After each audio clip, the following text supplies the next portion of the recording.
오늘 여러분과 같이 나눌 말씀의 제목은 믿음의 그릇을 준비하는 성탄이라고 하는 제목으로 같이 은혜를 나누고자 합니다. 오늘 본문은 하나님께서 천사를 보내 마리아에게 예수 그리스도의 잉태를 통보하는 사건의 기록으로 흔히 우리는 그것을 수태고지라고 그렇게 부릅니다. 천사가 마리아에게 찾아와 했던 인사말이 뭡니까? 본문 28절 말씀에 보면 그에게 들어가 이르되 은혜를 받은 자여 평안할지어다 주께서 너와 함께 하시도다 라고 하는 인사입니다. 마리아는 은혜를 받았다는 이 말이 구체적으로 무슨 뜻인지 몰라 당황하게 되죠. 그런 마리아에게 천사가 재차 말합니다. 본문 30절에 보니까 천사가 이르되 마리아여 무서워하지 말라 네가 하나님께 은혜를 입었느니라 하고 있습니다. 천사는 재차 마리아가 은혜를 받았다, 은혜를 입었다라고 그렇게 말하고 있습니다. 은혜가 무엇입니까? 우리가 너무나도 잘 알죠. 값없이 주시는 하나님의 선물, 그게 바로 은혜입니다. 자격이나 공로가 있어 받는 보상이 아니라 거저 주시는 호의를 말하는 겁니다.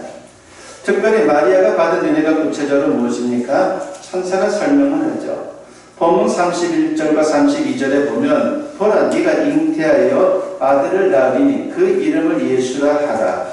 그가 큰 자가 되고 지극히 높으신 이의 아들이라 일컬어질 것이요 라고 했습니다.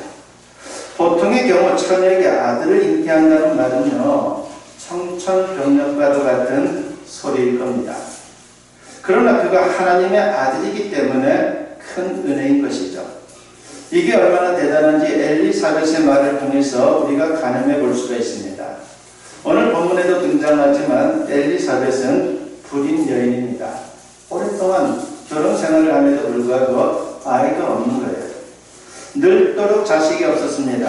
얼마나 아이에 대한 간절함이 있었겠습니까? 그런데 하나님께서 그녀에게 아들을 잉태케 주셨습니다. 그 아들이 바로 우리가 잘 아는 세례 요한입니다. 엘리사벳은 제사장 사가랴의 부인이고 나이도 많습니다. 그런데 비천하고 나이도 한참 어린 마리아가 찾아오자 뭐라고 인사합니까? 누가복음 1장 43절에 보니까 내 주의 어머니가 내게 나오니 이 어찌된 일인가 라고 그렇게 인사를 합니다. 그 당시 지체 높은 제사장 사모님이 어린 소녀에게 내 주의 어머니라고 부릅니다. 그리고 친히 찾아온 것에 대해 황송하게 생각을 하고 있어요. 엘리사벳이 성령 충만한 가운데 마리아가 잉태한 아이가 하나님의 아들인 것을 깨달았기 때문입니다. 마리아가 하나님의 은혜로 존귀한 사람이 된 거죠. 마리아 자신도 이런 과정을 겪으면서 자신이 얼마나 큰 은혜를 받았는지 깨닫고 하나님께 감사하며 찬양을 하게 됩니다. 그 노래가 마리아의 창가인데 첫 부분에서 이렇게 노래를 하죠. 누가복음 1장 46절부터 48절에 보면 마리아가 이르되 내 영혼이 주를 찬양하며 내 마음이 하나님 내 구주를 기뻐하였으면 그의 여종의 비천함을 돌보셨습니다. 보라 이제 후로는 만세에 나를 복이 있다 일컬으리로다 라고 했습니다. 마리아는 자신이 비천한 사람인데 하나님이 그렇게 큰 은혜를 베푸셔서 너무도 황송하고 또 감사하고 있습니다. 자신이 노래한 대로 만세에 복 있는 사람이 되었습니다. 한마디로 세상에서 가장 복된 사람이 된 것이죠. 성경에 많은 이적들이 나오지만 마리아만큼 큰 이적을 직접 체험한 사람은 없습니다. 그리고 하나님의 아들을 품에 안고 기른 사람입니다. 하나님의 아들이 어머니라고 불렀던 사람입니다. 이런 사람이 누가 있습니까? 무엇보다 마리아는 모든 그리스도인들에게 신앙의 본을 보여주고 있습니다. 이 일을 감당함으로 인간 중에 가장 영광스러운 존재가 된 것은 엄연한 사실입니다. 그러면 마리아가 특별히 대단한 조건이 있어서 이런 축복과 영광을 받았습니까? 전혀 그렇지 않죠. 마리아는 한마디로 표현하면 산골 처녀에 불과합니다. 시골 처녀예요. 그녀가 살던 곳은 갈릴리 나사렛입니다. 갈릴리는 이스라엘에서도 북쪽에 위치한 지방으로 산악지대인 동시에 국경지대입니다. 과거 이방 민족의 침략이 자주 있었기에 이방인들과 피가 섞인 사람들이 많았어요. 그러다 보니까 순수 이스라엘 백성들은 그쪽 지방 사람들하고는 상종도 하지 않습니다. 너희는 순수하지 못하다 라고 그렇게 생각하는 것이죠. 그래서 성경을 보게 되면요, 이방의 갈릴리라고 하는 표현이 등장합니다. 그 중에서 나사렛은 깊은 산골입니다.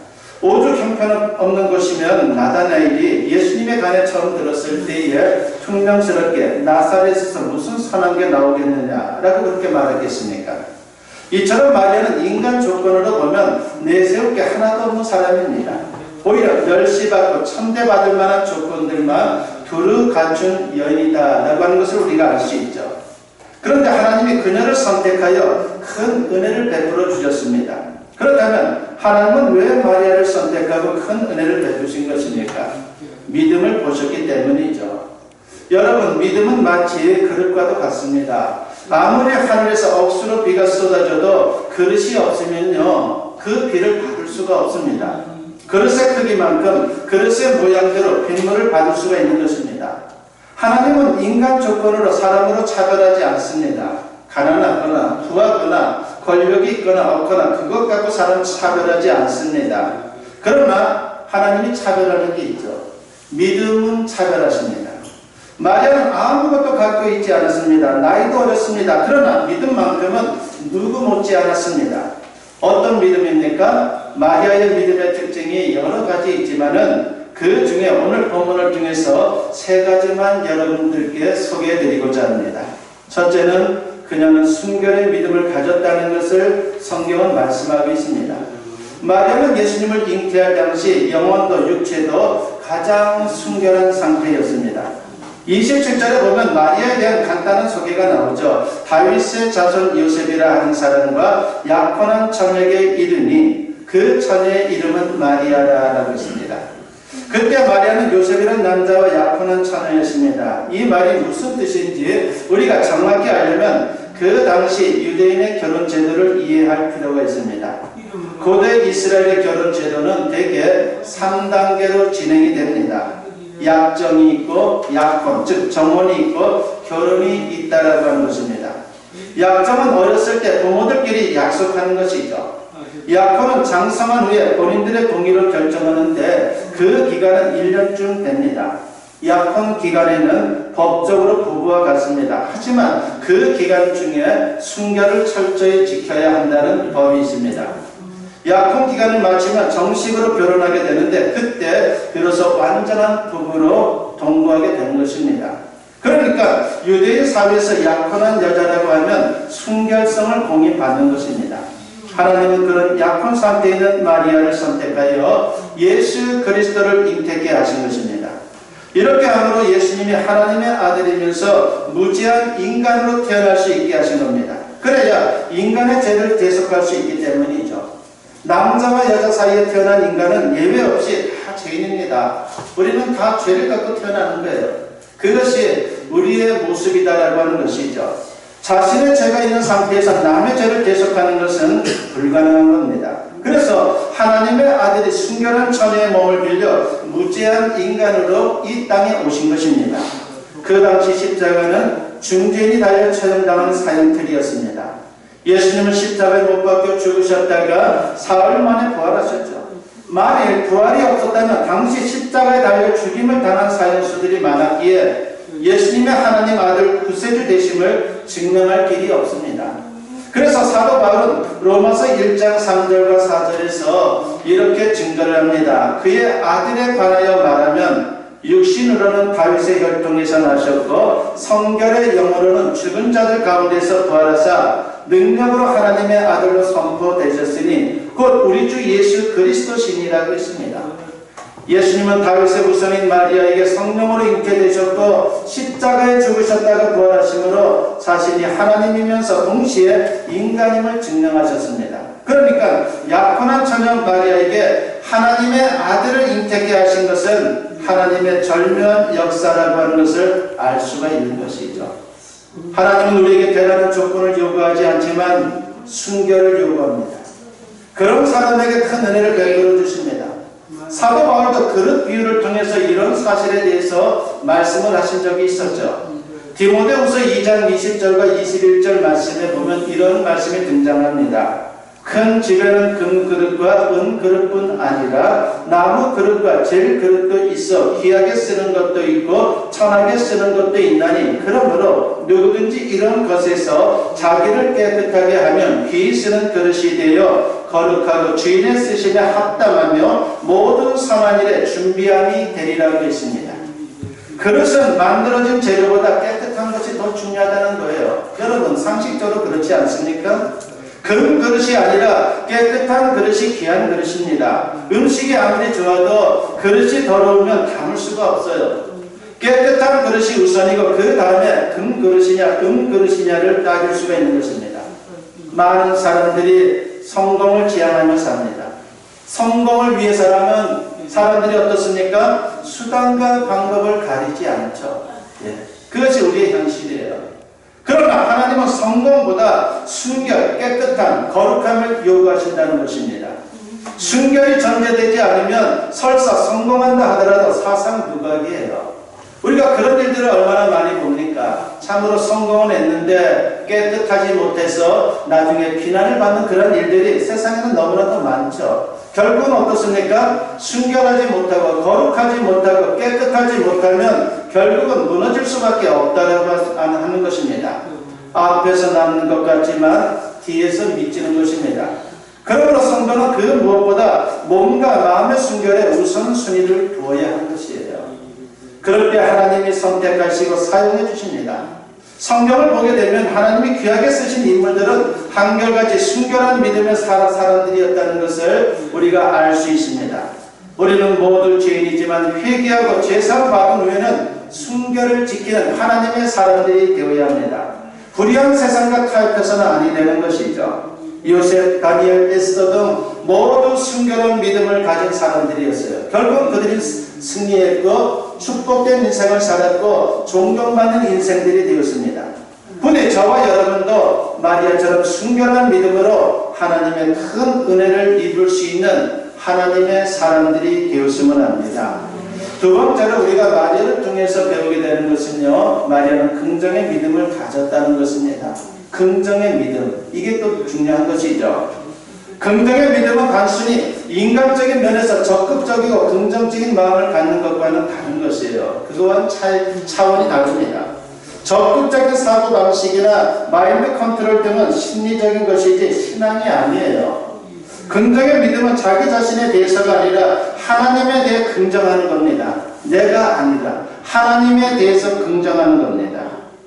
하나님의 실존에 대해, 하나님의 말씀에 대해, 그리고 하나님의 능력에 대해 긍정하는 게 바로 긍정의 믿음이다라고 말할 수가 있는 겁니다. 천사가 마리아에게 와서 아들을 잉태하게 될 것이라고 통보하자 마리아가 어떤 반응을 보입니까? 본문 34절 말씀에 보면 이런 말씀이 나오죠. 집사님 읽으면 안 돼요. 이준호 집사님. 너무 크게 읽으면 안 되겠는데 지금은 설교 시간이기 때문에 읽으면 안 됩니다. 우리 집사님이 이제 연세도 많아지니까 여러 가지로 좀 약한 부분들이 많이 생겼어요. 여러분 다 양해해 주시기 바랍니다. 그래도 얼마나 신앙으로 살려고 애쓰고 노력하는지 몰라요. 여러분들이 기도해 줄 때 또 우리 집사님한테 큰 힘이 될 줄로 믿습니다. 본문 34절에 보면 뭐라 그럽니까? 거기서 마리아가 보인 반응이 나오죠. 마리아가 천사에게 말하되 나는 남자를 알지 못하니 어찌 이 일이 있으리까? 라고 했습니다. 여기서 알다라는 단어가 중요한 거예요. 알다는 단순한 지식이 아니에요. 헬라로 말할 때 기노스코라고 그렇게 표현을 하는데 깊은 관계 속에서 아는 것을 뜻합니다. 여기서는 남녀가 동침한다는 뜻으로 사용이 됐습니다. 마리아로서는 당황스러울 수밖에 없지만 그렇다고 마리아가 무조건 부정하고 거부한 게 아닙니다. 잘 보면 마리아의 긍정적인 믿음을 여기서 엿볼 수가 있죠. 어떻게? 라고 묻습니다. 왜가 아닙니다. 가능하다면 어떤 방식으로 가능하냐라고 그렇게 물은 겁니다. 그래서 천사가 설명을 하죠. 본문 35절 말씀에 보면 천사가 대답하여 이르되 성령이 내게 임하시고 지극히 높으신 이의 능력이 너를 덮으시리니 이러므로 나실 바 거룩한 이는 하나님의 아들이라 일컬어지리라고 했습니다. 천사는 성령의 능력으로 하나님의 아들이 마리아 몸에서 잉태될 수 있다라고 그렇게 대답을 합니다. 그리고 이해를 돕기 위해 구체적인 사례도 제시를 하죠. 친척 중에 엘리사벳이라고 하는 여인이 있었는데 그 이야기를 들려주는 거예요. 본문 36절과 37절에 보면 보라 내 친족 엘리사벳도 늙어서 아들을 배었느니라. 본래 임신하지 못한다고 알려진 이가 이미 6달이 되었나니 대저 하나님의 모든 말씀은 능하지 못하심이 없느니라 했습니다. 그녀가 불임증이라는 것을 마리아도 너무나도 잘 알고 있었어요. 오랫동안 불임증 때문에 너무나도 힘들어 한다는 것을 마리아도 알고 있었습니다. 그런데 하나님의 능력으로 임신을 했다는 것이죠. 당시로서는 도저히 있을 수 없는 일이 일어난 겁니다. 하나님의 능력은 너무나도 대단하죠. 물론 예수님의 잉태와 많이 다르지만 불가능한 일이 하나님의 능력으로 가능해진다는 신뢰로 마리아에게 큰 격려가 됐을 겁니다. 이와 같은 긍정의 믿음 가운데 하나님의 놀라운 역사가 나타났습니다. 하나님의 말씀과 능력에 긍정의 믿음으로 반응할 때 기적이 일어나는 거죠. 나는 안 되지만 하나님은 된다 라고는 그런 긍정의 믿음이 우리에게 엄청난 일을 일으킨다는 것이죠. 제가 그전에도 말씀드렸지만 제가 아는 목사님이 저와 동갑이에요. 3년 전에 딸을 낳았어요. 그때 사모님이 50대 초반이었어요. 얼마나 힘들었겠습니까?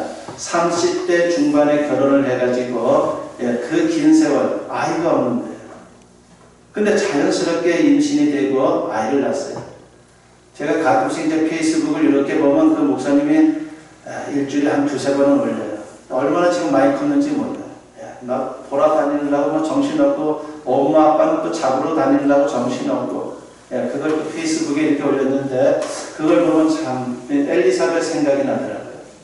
하나님의 역사일 수밖에 없는 것이죠. 뭐 인위적으로 뭘 한 게 아니에요. 의술을 동원해서 한 것도 아닙니다. 자연스럽게 아이를 가졌고 아이를 낳은 겁니다. 이러한 이야기를 마리아가 들었을 때 얼마나 격려가 됐겠습니까?